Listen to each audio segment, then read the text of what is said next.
for the first time in 25 years. The World Bank's World Development Report, as I explained at the beginning, focuses this year on agriculture. The bank calls for increased investment in farming, something which it withdrew from in many developing countries in the early 1990s. Madam Nkosi, as Managing Director of the World Bank, why is the World Bank apparently now engaged, having withdrawn in the early 90s? I think the World Bank is engaged because the work we've done shows that agriculture is 4 times more as effective in helping people, who are in the rural areas combat poverty than any other means.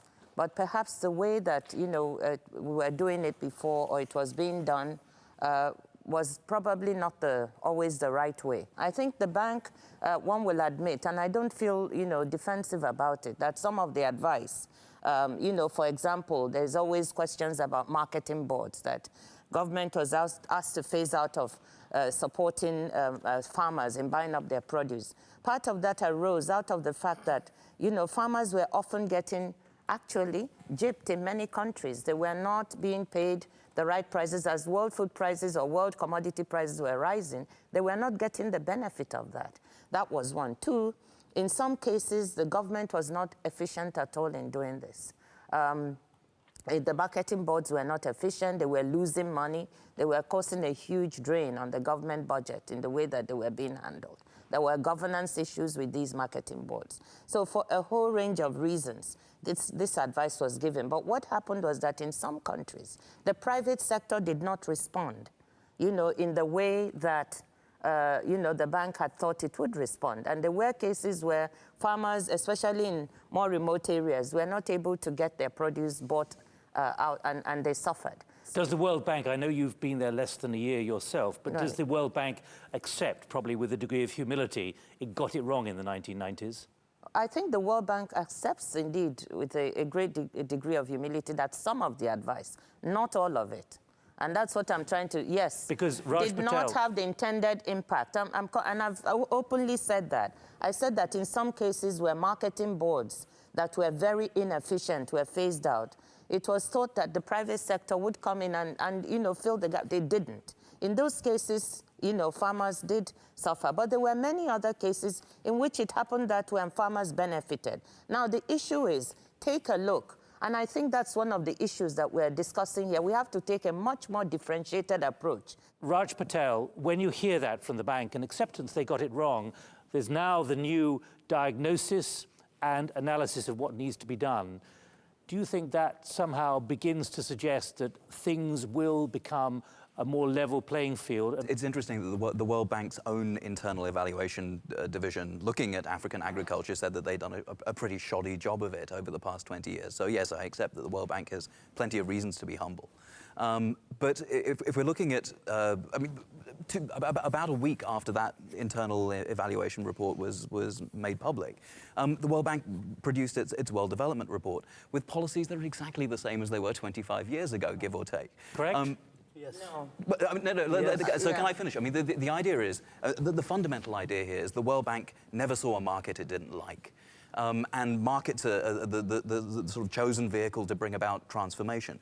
But markets aren't very good at that. And I'd like to give the example of South Africa. For example, in South Africa since the end of apartheid, the mechanism for transferring land away from the apartheid concentrations to black farmers has been through willing buyer, willing seller, market-based land reform.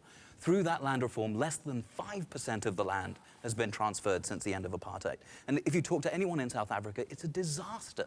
However, this is the case study that appears in the World Bank's development report, saying, South Africa, it's brilliant. Everyone needs to be like South Africa. And I think that's disingenuous and points to an absolutely dangerous way of thinking about agriculture. Madam Nkosi, you're from Africa yourself? I do not agree that, the policies are all the same.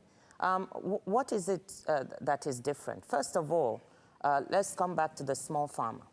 We are saying absolutely that agriculture cannot survive by ignoring the small farmers. That small farmers are central.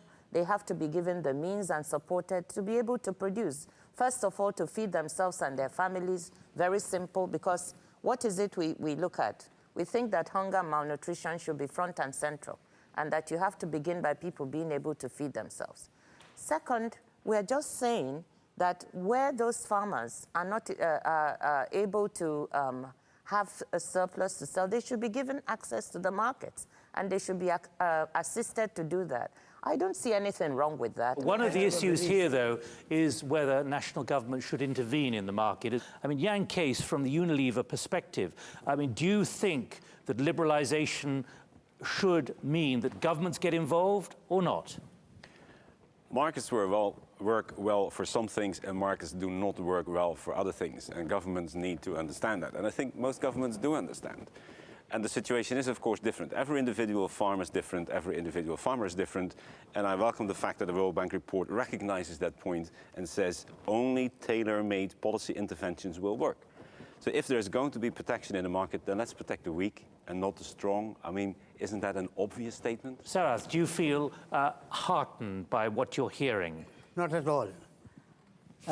World Bank has made so many mistakes, and saying that they have recognized some of their mistakes, what they are proposing now is equally bad or even worse. Now, one thing, the solutions we try to find for some problems should not contradict with solutions to other problems. The solutions that we try to find for hunger, malnutrition, poverty, should also agree with the solutions that we try to find for climate change and high prices and all the rest, or all the problems in the market. It should be consistent. Now, if the World Bank and other similar institutions or big companies and so on don't interfere, there is a solution that the small, poor farmers and rural people are already finding and are already building. So don't disrupt it. I will say what the solution is. For people who don't have capital, for people who don't have other forms of inputs coming from outside, they have to be non-dependent on capital. And I said 2/3 of the world's population is in that category, maybe half. Now, if these people are allowed to find a solution, they will find solutions in nature.